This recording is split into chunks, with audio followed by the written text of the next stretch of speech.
சோம்பேறியாக படுத்துக்கொண்டு ரீல்ஸ் பார்க்கிறீர்களா? அப்போ இத கேளுங்க, உங்களுக்கு உதவியாக இருக்கும். லேசினஸ் சமாளிப்பதற்கான 5 ஜப்பானிய டெக்னிக்ஸ். 1. இக்கிகாய். உங்கள் வாழ்க்கைக்கான அர்த்தத்தை கண்டுபிடியுங்கள். ஒரு நோக்கத்தை கண்டுபிடியுங்கள்.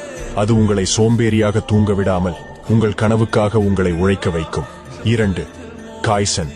ஒரே நேரத்தில் எல்லாவற்றையும் செய்ய முயற்சிப்பதற்கு பதிலாக ஒவ்வொரு நாளும் சிறிய முன்னேற்றங்களில் கவனம் செலுத்துங்கள். 3. Pomodoro technique.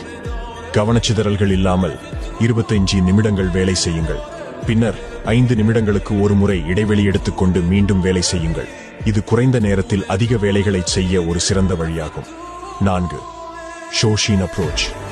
எல்லா வேலைகளையும் நீங்க முதல் முறை செய்வது போல அதே ஆர்வத்தோடும் ஆசையோடும் செய்யுங்கள். 5. பாபி சாவி. யோசித்திக் கொண்டு ஸ்ட்ரெஸ் ஆவதை விட ஆக்ஷன் எடுத்து அதனை செயல்படுத்துங்கள். Taking action is better than waiting for perfect time. என்னை ஃபாலோ பண்ணிக்கோங்க. மற்றவர்களை விட ஒரு ஸ்டெப் மேல போங்க.